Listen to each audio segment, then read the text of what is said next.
44절에서 46절 말씀으로 보화와 진주 비유를 통한 교훈, 이런 제목으로 하나님 말씀 선포하겠습니다. 오늘도 오직 예수님입니다. 하나님은 우리에게서 열매를 기대하시고 원하신다 하는 말씀을 지금까지 드려왔습니다. 씨 뿌리는 비유는 씨가 뿌려졌을 때 우리의 심령이 옥토가 되어야, 좋은 밭이 되어야 30배, 60배, 100배의 결실을 맺게 된다는 것이고, 가라지 비유는 절대로 가라지나 쭉정이 같은 이러한 신앙생활이 아니라 그 안에 생명이 있는 알곡 신자가 되어야 된다 하는 말씀입니다. 겨자씨 비유는 겨자씨는 아주 작은 거지만 그 안에 생명이 있기 때문에 큰 나무로 자라서 그늘을 제공하고 유익을 주는 것처럼 성장하는 믿음은 계속 발전하고 성장해야 된다 하는 것을 우리에게 가르쳐주고 있습니다. 누룩 비유는 누룩이 이제 밀가루 속에 들어갔을 때에 부푸는 것처럼 복음의 누룩이 우리 안에 들어왔을 때에 천국이 확장되어지고, 그리고 내면의 변화와 외적인 변화를 일으키는 주역으로 살아야 된다 하는 것이 바로 누룩 비유를 통한 말씀입니다. 오늘 본문은 밭에 감추인 보화와 그리고 진주 비유입니다. 보화, 진주, 이것은 다 값지고 귀한 것들입니다. 여러분들은 가만히 생각해 보세요. 가장 여러분들이 보물로, 보화로 여기고 있는 것은 무엇입니까? 무엇을 가장 보화로 여기고 보물로 여기며 사십니까? 생각하셨어요? 여러분, 보화로 여기는 값비싼 진주를 얼마만큼 소장하고 계신가요? 전혀 없는 것 같이. 진주는 조개류의 몸에서 형성되는 구슬 형태의 분비물 덩어리, 이게 진주입니다. 하나의 진주가 탄생하기까지는 정말 오랜 시간이 필요합니다. 자연산 진주로 세계에서 가장 아름답고 그리고 가치가 있고 비싼 이러한 이제 다섯 개의 진주를 제가 찾아봤습니다. 물론 자료 형태가 여러 군데가 있는데, 일단은 이 달러 기준이 그때는 1,200원대 기준이었고, 그러나 제가 바꾸지 않고 그대로 있는 자료를 인용합니다. 한번 조금 놀랄 준비 좀 하셔야 될 것 같아요. 첫 번째 5위, 세계 5위 진주는 이건데요, 53억 2,040만 원, 53만 원이 아니고 53억입니다. 53억 이 진주. 와. 그 다음에 4위, 요거는 59억 9,900만 원이에요. 60억 가까워요. 이거는 지금 기록에 가면 누가 누구에게 팔았고 샀고 이 기록이 다 나와 있어요. 그래서 누가 이 값에 샀다 그 얘기예요. 그러니까 59억, 저 진주가 한 55억치만 보세요. 자, 넘겨보세요.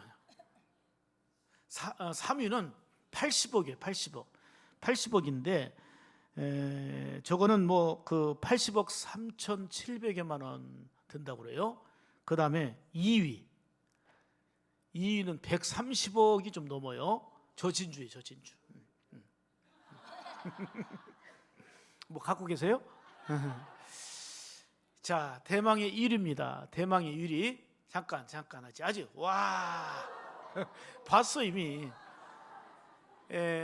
2,037억인데요. 이거를 다른 자료에 보니까 3,000억이 넘더라고요. 또 그런데 이거는 무게가 무려 6톤이 돼요. 6톤. 세계 최대 야광 진주로 세계에서 가장 자연산으로 빛나고 가치 있고 비싼 것으로 이렇게 지금 여러분들에게 정말 진주를 다 호강시켜 줬어요. 필요하면 이 자료 다 드릴게요. 그냥 진주 가지고 사세요. 그냥. 과거에는 목사는 그 종교인으로 세금을 내지 않았습니다. 그런데 종교인 과세가 통과된 이후로 지금은 사례비 받은 것을 수입으로 인정해서 매년 5월이면 세금을 내고 있습니다. 근데 어느 한 목사님이 나는 늘 부자다라고 자랑을 했어요. 나는 정말 부자인 걸 감사하고 부자라는 걸 자랑해가지고 그 사람은 부자다라고 소문이 났어요. 제가 지난번에 깜짝 놀랐어요. 우리 전주노예에서 최고 부자 3명이 있는데 그중에 제가 2위래요. 무슨 근거를 하는지 모르겠는데 뭐 저보고 가장 부자 2위. 그래서 뭐 기분은 안 나쁘더라고요. 어떻든 가장 가난하다는 것보다도 뭘로 얘기하는지 모르겠어요. 그런데 하여튼 이분은 스스로가 부자야, 늘 부자라고 얘기했는데 이 소문이 누구에게까지 났냐면 세무서 직원에게까지 들어간 거예요. 근데 이분이 세금 낸 거 보니까 그렇게 많이 내지도 않는데 부자 그러니까 결국은 목사님 사택으로 조사 나오게 됐습니다. 목사님 부자라고 소문을 들어서 알고 있는데 세금 낸 거는 그렇게 많지 않습니다. 탈세하면 안 됩니다. 더더욱이 목사님이 탈세하시면 안 됩니다. 목사님 신고하지 않은 재산과 수입이 있습니까? 진짜 부자입니까? 라고 했더니 목사님이 정말 저는 부자입니다. 하나님께 너무너무 감사하고 부자입니다. 그러나 지금까지 숨긴 재산도 없고 탈세한 것은 하나도 없습니다. 부자라면서요. 근데 왜 세금을 그렇게밖에 안 내느냐? 도대체 부자인 이유가 뭐냐? 내용이 뭐냐라고 물었더니 목사님이 이렇게 얘기하는 거예요. 저같이 부족한 사람을 구원해 주시고 나를 살려주신 예수님이 나에게 있어서는 재산입니다. 그분이 보물입니다. 그렇게 하니까 세무서 직원이 실망을 한 거예요.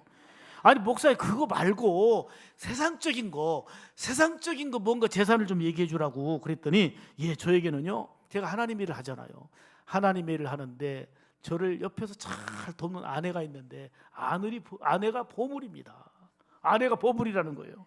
그리고는 믿음이 좋은 자녀들이 있는데 정말 이 자녀들이 앞으로의 미래에 더 큰 보물입니다라고 얘기합니다. 그러니까 세무서 직원이 아니 그런 거 말고요. 그랬더니 또 있다는 거예요.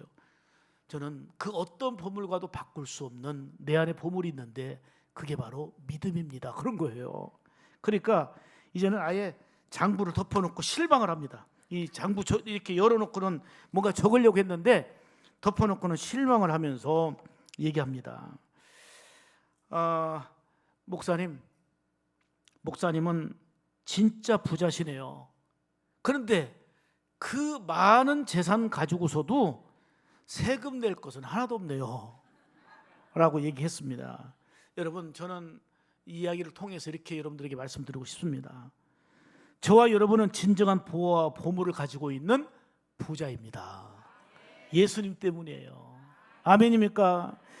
이 재산으로는 나라에 세금 낼 것은 없지만 하나님께 감사하며 천국의 삶을 누리는 진정한 부자인 줄 믿습니다. 오늘 보화와 진주 비유를 통해서 오늘도 3가지로 생명의 말씀을 주시는데요. 자, 첫째는 따라서 합시다. 천국은 밭에 감추인 보화요 진주를 구하는 장사와 같다. 예수님이 이 비유로 이 말씀을 하신 이유가 있죠. 먼저 44절에서 본문 45절을 보시겠습니다. 천국은 시작. 천국은 마치 밭에 감추인 보화와 같으니 사람이 이를 발견한 후 숨겨두고 기뻐하여 돌아가서 자기의 소유를 다 팔아 그 밭을 사느니라. 또 천국은 마치 좋은 진주를 구하는 장사와 같으니. 크게 하면 합시다. 아멘. 당시에는 은행이 없었어요. 소중한 거 보관하고 맡길 데가 없었습니다. 그러다 보니까 사람들은 좋은 어떤 보물덩어리 보화를 땅 속에다 묻어뒀어요. 항아리에다 넣어가지고 묻어뒀단 말입니다. 그런데 이거를 자기만 알아. 어디다 묻어뒀는지 모르고 자기만 알아.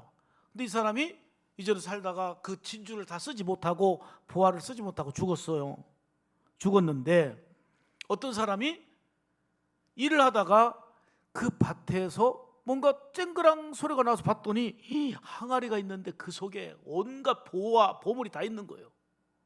그래가지고 딱 덮어두고 자기 재산을 다 팔아가지고 그 밭을 삽니다. 그리고 사람들이 저 미쳤지, 아니 재산을 팔아갖고 저 밭을 하나 사다니 이해가 안 되는 거죠. 어리석게 여겼던 겁니다. 그런데 이 사람은 왜 사요?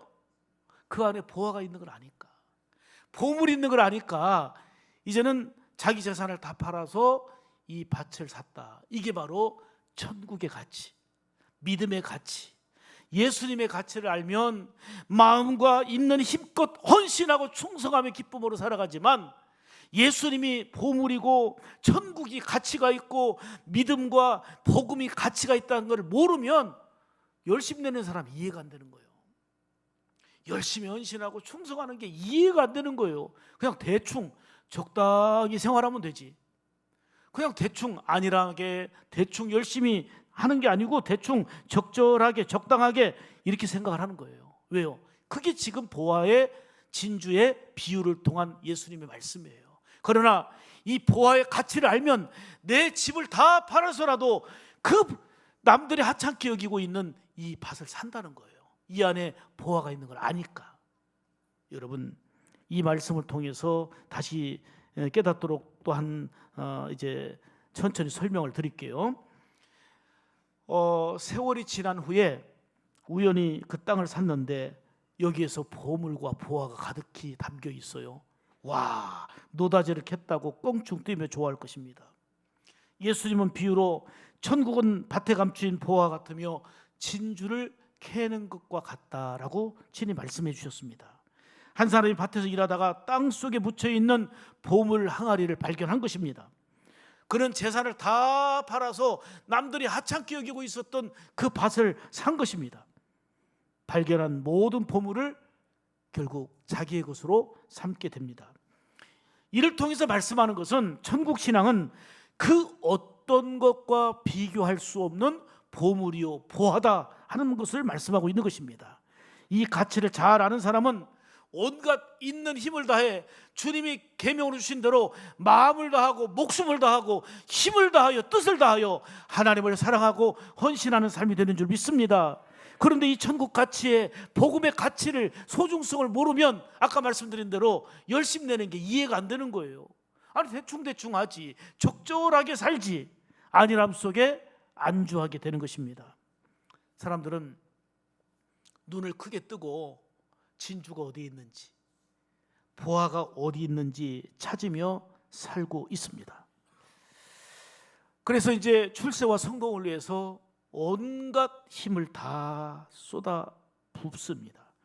행복은 어디에 있을까 늘 찾아 헤매면서 돈과 출세와 성공을 위해서 엄청나게 수고하고 에너지를 집중합니다. 왜요? 돈과 출세와 명예가 보화요 진주로 알고 있기 때문에 거기에 소망을 두고 목숨을 거는 것입니다. 평생을 그것을 붙잡고 헤매입니다. 그런데 살다 보니 인생 말년에 그것이 사는데 참 영화로움도 되고 보람도 되긴 했지만 그것이 우리 인생을 책임져주는 보화도 아니고 보물도 아니라는 것을 깨닫게 되면서 인생의 허무함, 허탈감에 빠지게 됩니다. 돈과 권세와 명예는 삶에 필요한 것들이었지만 그것이 우리를 구원해 주는 것도 아니고 그것이 우리의 인생의 안전과 행복을 보장해 주는 것이 아닙니다. 부귀영화를 한 몸에 누렸던 솔로몬의 고백을 보십시오. 전도서 1장 2절 3절에 보면 헛되고 헛되며 헛되고 헛되니 이 모든 것이 헛되도다. 해 아래에서 수고하는 모든 수고가 사람에게 무엇이 유익하랴 이렇게 고백하지요. 제가 오늘은 이 진주 그리고 또 이 보화의 비유를 설명하기 위해서 제가 좀 예화를 쓰겠습니다. 남미의 전설적인 황금나라 이야기입니다. 그 엘도라도 많이 들어봤죠? 엘도라도는 환상적이고 황금으로 가득 차 있는 도시가 엘도라도인데 이 엘도라도에 대한 소문을 들은 한 청년이 말을 타고 내가 어떻게 하든 엘도라도에만 가면 되겠구나, 그것이 성공이구나 싶어가지고 엘도라도를 찾아서 갑니다. 사람들에게 묻습니다. 엘도라도가 도대체 어디 있느냐 그랬더니 조금만 더 가면 있다는 거예요. 한참을 가도 엘도라도는 나오질 않습니다. 환상적인 도시고 황금으로 가득 쌓여있는 도시인 엘도라도가 안 나오는 거예요. 가도 만나는 사람마다 물어보면 조금 더 가면 있다, 조금 더 가면 있다, 조금 더 가면 있다 해서 조금씩 더 왔는데 이제 늙어서 죽게 됐어요. 엘도라도는 못 찾고 이제는 늙어버렸다 그 말이에요. 지쳐 쓰러져 있는데 천사가 나타납니다. 이때 천사에게 그는 말합니다. 황금의 도시 엘도라도는 어디 있는 것입니까? 라고 물었더니 천사는 엘도라도는 저 달나라에 있으니 계속 가보시오 한 거예요. 이 이야기가 주는 교훈은 뭡니까? 사람이 보물과 진주를 찾아 일생을 헤매지만 진정한 보물과 진주는 이 세상에서 찾을 수 없다는 것입니다. 이 세상에서는 진주처럼 보물처럼 여겼지만 그것이 우리 인생의 안전과 행복과 미래를 보장해주는 진정한 보물이 될 수 없다는 거예요. 그 존 스타인백의 진주라는 책이 있어요. 쓴 책 한번 보여주세요. 이 책에 나오는 내용을 간단하게 소개할게요. 그 멕시코 해변에 티도라고 하는 어부가 있었는데 그는 아내와 아들과 함께 열심히 살지만 너무 가난했어요. 너무 힘들고 가난해가지고 그의 꿈은 뭐냐면 내가 바다에 가가지고 큰 진주 하나 발견해가지고 부자가 됐으면 좋겠다. 너무 삶이 어렵고 가난하다 보니 부자 됐으면 좋겠다 해가지고 진주를 하나 캐고 싶다는 소망을 갖고 있었는데 그러던 어느 날 아들이 독사에 물려서 죽게 됩니다.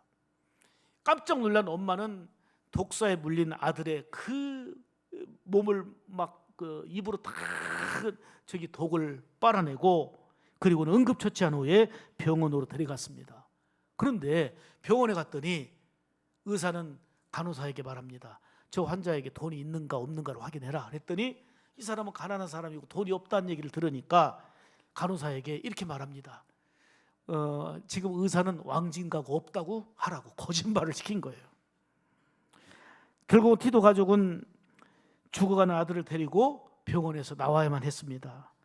그 후에 바닷가로 갔는데 바다에 가서 세상 가장 큰 진주를 발견합니다. 너무 기뻐갖고 큰 소리로 와, 이 빛나는 진주를 드디어 우리가 이제 부자가 된다 하고는 소리쳤더니 수많은 사람들이 달려왔습니다. 진주를 막 큰 진주를 보고 싶다고 달려왔는데 문제는 사람들이 호시탐탐 이제는 그 진주를 노리는 거예요. 심지어는 그 왕진 같다고 해라 했던 의사까지 달려와갖고 내가 아들을 고쳐주겠다, 내가 아들을 치료해주겠다고 달려오지 사람들이 달려옵니다. 그러던 중에 빼앗으려는 사람들과 다투다가 한 사람을 죽이고 이제는 불안과 염려 속에 저 도시로 도망갔는데 거기서도 이 진주를 지키려다가 세 사람을 또 죽입니다. 그러니까 삶은 계속 불안과 염려의 연속이었습니다. 큰 진주를 발견해서 너무 기쁘고 행복하다, 이제 일생은 행복하다 생각했는데 그는 진주 때문에 두렵고 불안한 일만 계속 만나게 됩니다. 고민하던 그는 결국은 이 책에 보면 그 진주를 바닷속에 던지고 맙니다. 이 책에서 보여주는 교훈 역시 세상에서의 진주와 보화는 얻으려고 힘쓰고 그것을 붙잡으려고 애쓰지만 진정한 진주, 진정한 보물은 아니라는 것입니다. 오늘 성경은 말합니다. 천국은 밭에 감추인 보화요 진주를 구하는 장사와 같다는 것입니다. 여러분, 천국이 진주예요. 천국이 보화예요. 우리가 천국 신앙으로 살아가는 거, 하나님 나라의 백성이 되어서 거룩한 천국 신앙으로 살아가는 이 믿음이 보화인 거예요. 이보다 소중한 보화가 없는 거예요. 세무서에 조사 나와도 납세할 돈은 없지만 하나님께 감사하고 영광 돌리며 천국의 기쁨을 누릴 수 있는 돈 주고도 살 수 없는 천국 신앙, 이게 바로 오늘 비유를 통해서 말씀하는 보화 중에 보화인 줄 믿습니다. 그러므로 예수 안에서 진정한 진주와 보화를 발견하고 누리는 복된 삶이 되어야 될 줄로 믿습니다.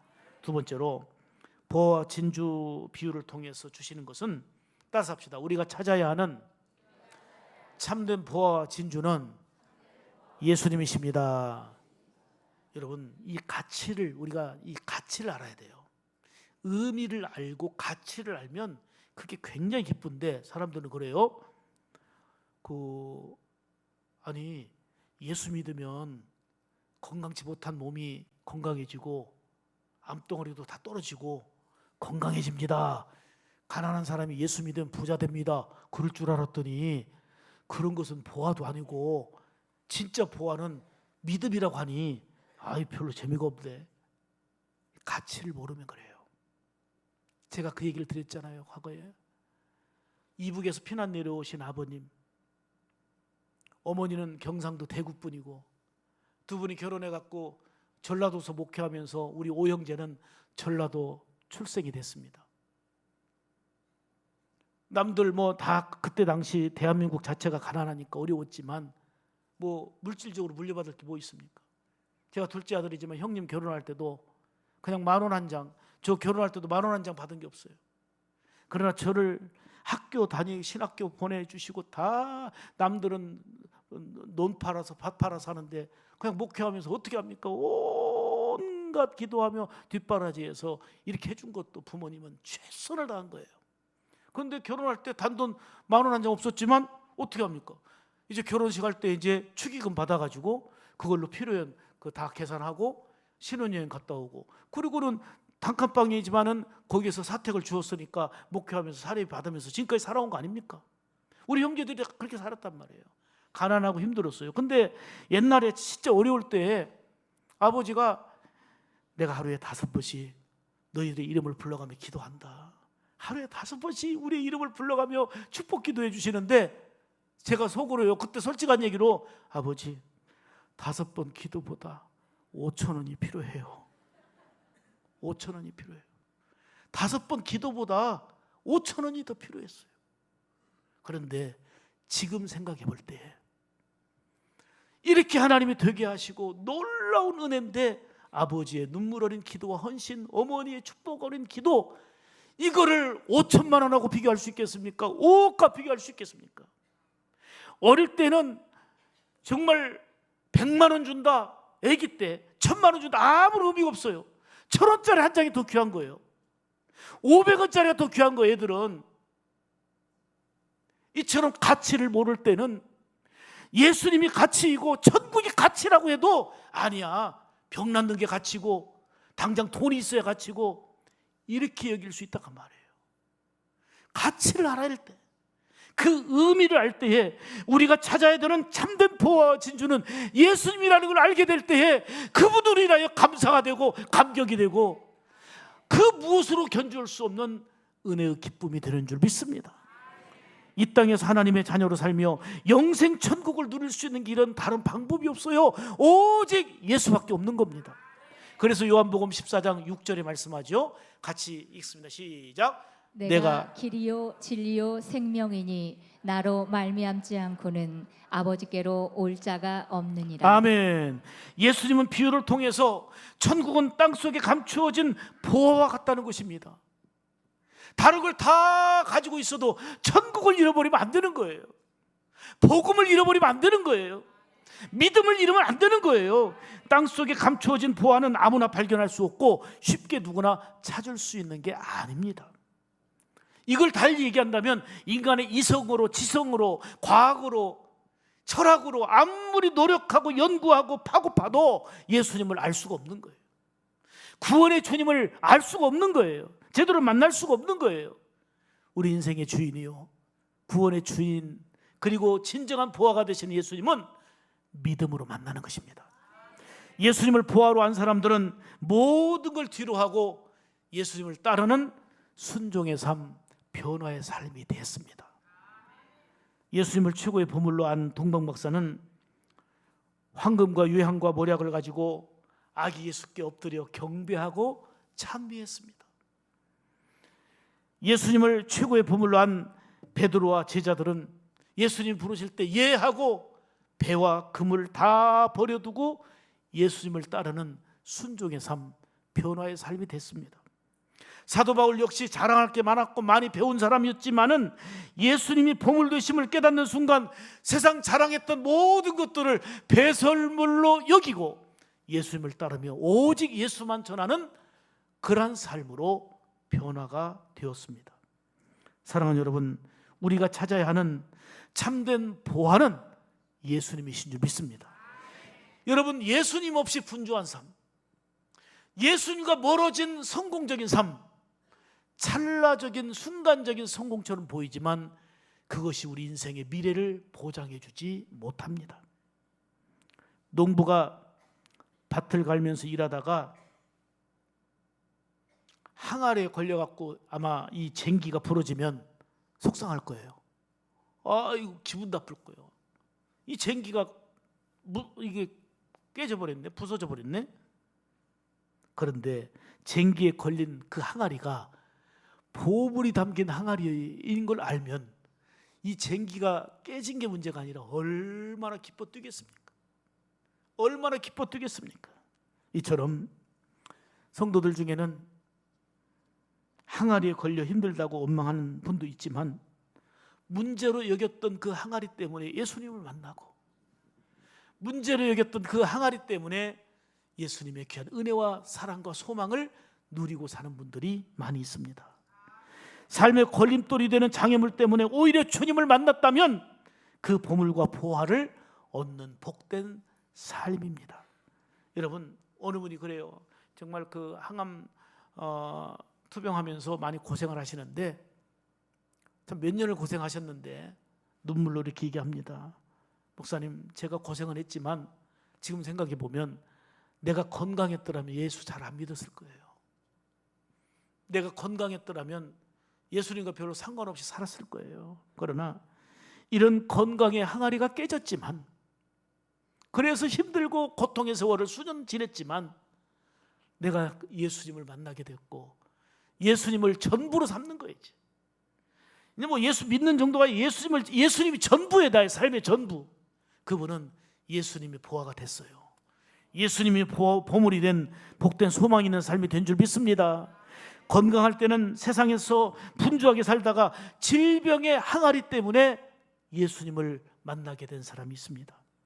어떤 분은 직장과 자녀의 그리고 문제의 항아리 때문에 힘들고 고민하다가 보배이신 예수님을 만나기도 합니다. 인생을 살다가 몸이 아픈 항아리, 그렇게 열심히 사업하고 애쓰지만 왜 이렇게 안 돼도 이렇게 안 될까? 실패한 항아리, 어떤 문제의 항아리 때문에 고민도 되지만 그것 때문에 예수님을 만나고 삶이 돈 주고 살 수 없는 위로와 소망과 미래의 희망을 얻게 된다면, 예수님을 만나는 기회가 된다면 보배 중에 보배를 얻게 된 줄로 믿습니다. 참된 보화와 진주가 되시는 예수님으로 인하여 천국의 기쁨과 은혜를 누리며 사는 여러분의 삶이 되기를 주님의 이름으로 축복합니다. 세 번째로, 보화와 진주 비유를 통한 교훈은 따라서 합시다. 보물이신 예수님으로 기쁘게 살며 헌신하는 삶이 되자. 아멘. 자, 44절 보겠습니다. 44절 시작. 보물을 발견하고 기뻐서 자기의 소유를 다 팔아서 밭을 사느니라. 아멘. 보물을 발견한 사람은 너무 기뻤습니다. 그래서 자기의 집과 모든 걸 다 팔아가지고, 소유하고 있던 모든 걸 팔아가지고 그 밭을 샀습니다. 이 말씀이 주는 확실한 교훈은 최고의 보물이 되시는 예수님으로 인하여서 기쁨으로 살아야 된다는 것입니다. 시선을 예수님께 고정하고 헌신하고 몸과 마음과 온 힘을 다하여 충성하는 삶이 되어야 한다는 것입니다.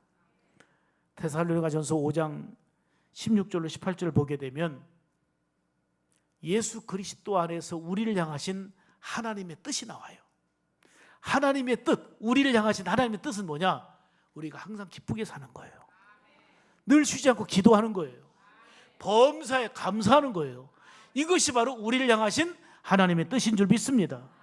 예수님이 보물임을 아는 사람은 비록 환경은 남들보다 더 뛰어나지도 않아요. 몸도 남들보다 건강한 것 같지도 않아요. 그런데 기쁨과 감격 속에 살아가며 헌신 충성하는 삶을 살아가게 되는 것입니다. 내가 매일 기쁘게 순례의 길에 행함은 주의 팔이 나를 인도하니요. 내가 주의 모습을 하며 참된 미련은 주의 영이 함께함이라. 성령이 계시네. 할렐루야 함께하시네. 좁은 길 걸으며 밤낮 기뻐하는 것 주의 영이 함께함이라. 할렐루야. 내가 가는 길이 좁은 길이에요. 가사 띄워주세요. 그 비록 좁은 길이고 험난한 길이에요. 넓은 길로 사람들은 많이 가고 좁은 길은 사람들이 찾지도 않아요. 근데 내가 가는 길은 좁은 길이고 외로운 길이고 힘든 길이지만, 그럼에도 불구하고 밤낮 기쁨이 있는 것은, 그럼에도 불구하고 즐거움이 있고 행복한 것은 주의 영이 함께하기 때문입니다. 남들보다 많이 가졌기 때문에, 남들보다 좋은 환경에 살고 있기 때문에가 아니라, 비록 좁은 길을 가고 있지만 보배이신 예수님으로 인하여서 기쁨으로 사는 거, 이거는 돈 주고 살 수 있는 게 아니에요. 내가 뭐가 응답되면 기뻐하리라. 내가 뭔가 좀 더 많아지면 감사하리라. 늦어요. 조금만 더 가면 엘도라도가 있다. 조금만 더 가면 엘도라도가 있다. 끝까지 못 찾아요. 지금 예수로 충만하고 성령께서 우리 가운데 함께 하시는 것을 이 찬송과 가사로 끝나지 아니하고 우리의 진정한 믿음의 고백이 되고 우리의 삶의 고백이 되기를 주의 이름으로 축복합니다. 예수 믿는 사람들은 근심에 빠지거나 우울감에 젖어 있지 말아야 되는 거예요. 제가 목사니까 신학을 공부하고 전공이 신학이지만 그래도 상담학 박사예요. 상담을 공부한 사람이에요. 많은 사람들을 만났고 심리학 상담을 어느 정도는 연구했어요. 수많은 우울증 환자들이 있어요. 마음의 감기라 일컫는 우울증 환자들. 참 자녀들도 잘 되고 건강도 하고, 그리고 많이 갖고 있는데도 불구하고 어느 순간에 죽을지 몰라요. 늘 죽고 싶거든. 늘 죽고 싶거든. 그러나 진짜 주의 영이 함께하고 예수님으로 충만하면 우울증은 사라져요. 세상의 근심 걱정 사라지게 돼 있어요. 예수로 기뻐하는데 무슨 우울증이 와요? 그분으로 충만하면 우울증은 사라지게 돼 있어요. 아멘입니까? 정말이에요. 정말이에요. 예수님의 빛이 우리 가운데 임하는데 우울증이라는 어둠은 사라지게 돼 있는 거예요. 주님 말씀합니다. 어떤 분이 그래요. 잠이 안 오고 힘들고 고통스럽다고. 제가 두 가지 처방을 했어요. 새벽 기도에는 조용하게 기도하니까 새벽 기도, 그리고 심야 기도에 나와서 저 앞자리에 앉아서 박수치며 찬송하고 목이 쇠도록 기도하라고. 잘 소리가 안 나오면 기도를 못하겠으면 주여만 외치라고. 그리고 천변을 조금 빠르게 피곤할 만큼 걸으라고. 이거 2주 만에 해결됐어요. 두 주 만에 완전 해결됐어요. 불면증도 해결되고 이제는 기도하는 사람이 됐어요. 아멘입니까? 우울증 아무것도 아니에요. 예수 안에서는 약 아무리 먹어도 소용없어요. 그거. 예수님 안에서 주어지는 진정한 기쁨은 우울증과 그 모든 것을 넘어 힘들고 어려운 중에도 진정한 기쁨. 왜요? 천국의 보화와 참된 보화이신 예수님으로 기뻐하며 있는 힘껏 헌신하고 목숨을 다하여 충성하는 삶을 사는 것입니다. 여러분, 이 가치를 모르면 아이고 교회 열심히 봉사하고 일하고 수고하는 거 보면 아이고 대충 하지. 우리가 대충 해도 우리는 더 잘 사는데. 엄청 착각입니다. 어차피 세월은 흘러가게 돼 있어요. 하나님 앞에 우리가 심는 삶을 사는 거예요. 심은 대로 복되게 거두는 날이 올 줄 믿습니다. 초대교회 성도들 보십시오. 그들은 가난하고 힘들고 예수 잘 믿는다는 이유 때문에 핍박을 받았습니다. 뭐 감사하고 기뻐할 일이 없었는데 그들은 기쁨으로 충만했어요.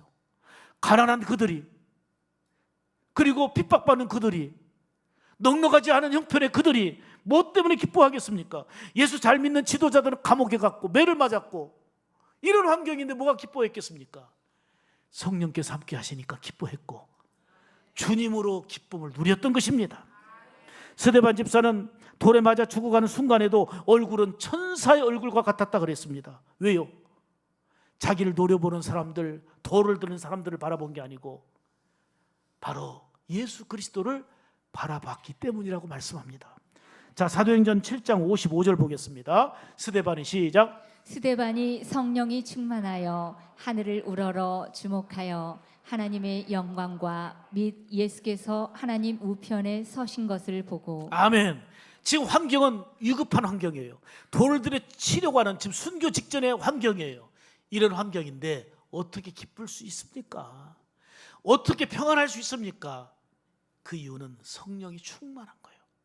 그래서 노려보는 사람을 보는 게 아니고, 세상을 보는 게 아니고, 미운 사람을 보는 게 아니고, 하늘을 우러러 주목하고 하나님의 영광과 예수님께서 하나님 우편에 서신 것을 보니 위로가 됐고, 남들이 볼 때에 천사의 얼굴처럼 빛이 난 것입니다. 바울도 보십시오. 복음 전하던 중에 억울하게 감옥에 갇혀서 매맞고 묶여 있습니다. 얼마나 힘듭니까? 그런데 그 감옥 안에서 기도하고 찬송한단 말이에요. 이거를 죄수들이 듣더라 그랬어요. 간수가 볼 때도 저 이상한 사람 아니야? 다른 죄수들이 볼 때 저 웃기는 사람 아니야? 이상한 사람 아니야? 그런데 보십시오. 사도행전 16장 25절.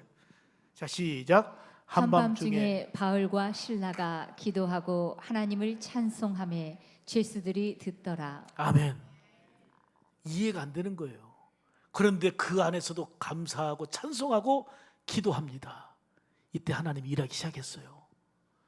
묶였던 게 풀리고, 옥문이 열리고, 간수는요, 죄수가 도망간 줄 알고 깜짝 놀랐어요. 문이 열려 있으니까 자결하려고 하는데, 아니 그 안에서 소리가 나는 거예요. 우리 여기 있다. 우리 여기 있으니 칼을 도로 집어넣어라. 아까는 미치광이로 봤거든요. 이상한 사람을 봤는데 아니구나. 내가 모르는 뭐가 있구나. 간수가 죄수인 바울 앞에 선생이요, 선생이요, 우리가 어떻게 해야 구원받을 수 있겠습니까? 이때 말합니다. 주 예수를 믿으시오. 그러면 당신과 당신의 집이 구원을 받습니다. 그래가지고 세상에 바울을 집으로 모셔다가 씻겨드리고 음식 장만해서 대접해드리고 말씀을 듣기 시작합니다. 온 집이 회개하고 세례받고 다 예수 믿어 구원받는 놀라운 역사가 임한 줄 믿습니다. 사랑하는 여러분, 예수님으로 사는 인생은 조건 때문에, 환경 때문이 아니라 그분으로 인하여 항상 기뻐하는 것입니다. 우리의 기쁨의 근원은 예수님이십니다. 그래서 빌립보서 4장 4절에 말씀합니다. 주 안에서 항상 기뻐하라. 내가 다시 말하노니 기뻐하라. 누구 안에서? 주님 안에 있어야 가능한 일입니다. 예수님 안에 있어야 가능한 일입니다. 내가 예수님 안에 있지 않으면 항상 기뻐하는 거, 아니 사는 게 사는 건데 지금 이런 형편에 어떻게 기뻐해요? 남일 같아요. 아까 얘기 드렸잖아요. 가난하고 힘들고 어려울 때는 5번씩 기도해 주는 축복권, 이게 얼마나 귀한 일인데 5번의 기도보다 5천 원이 필요합니다. 용기 내서 말은 못했지만 속으로 그렇게 생각을 했다니까요. 그렇지만 제가 5천만 원하고 바꾸겠습니까? 5번의 기도가 1억하고 바꾸겠습니까? 그렇게 간절한 마음으로 기도할 때 하나님이 응답해 주시고 역사해 주시니 돈으로 환산할 수 없는 가치요 의미가 되는 것입니다. 주님 안에서 항상 기뻐하라. 예수님 안에 있을 때 기뻐할 수 있고 지금 천국의 삶을 누릴 수 있는 것입니다. 부하가 되신 예수님을 진정으로 발견하고 깨달은 성도는 기쁘게 살면서 온 힘과 정성 다하여 헌신하고 충성하는 삶을 삽니다. 그게 보화 비유예요. 자, 밭에 보화가 담긴 걸 알았어요. 가치를 알았단 말이에요. 그러니까 기뻐서 그랬죠. 기뻐하는 거예요. 보화이신 예수님으로 기뻐하는 거예요. 그리고 온 소유를 다 팔아서 그 밭을 샀다. 헌신한다. 충성한다. 죽도록 충성하는 삶이 되는 거예요. 예수로 인하여 기뻐하고 충성하는 삶이 되라. 그게 바로 천국을 사는 자의 멋진 모습이라는 것을 주님이 이 비유를 통해 말씀하고 있는 것입니다. 사랑하는 여러분, 오늘 주신 말씀을 기억하면서 보아이신 예수님을 모시고 살면서 기쁨으로 살아가고 여러분의 주어진 삶의 환경을 이겨나가는 복된 샘물 가족들 다 되기를 축복합니다. 잠깐 있다가 없어지는 세상에서 부활을 찾지 말고 영원한 천국의 부활을 얻기 위하여 힘쓰는 삶이 될 때에 이 땅의 필요도 하나님은 공급해 주시고 채워 역사해 주십니다. 예수님이 우리의 참 보물이심을 알고 날마다 주님과 함께하는 천국의 삶을 누리는 우리 샘물 가족들 다 되기를 주님의 이름으로 축복합니다. 기도합니다. 하나님 아버지 감사합니다.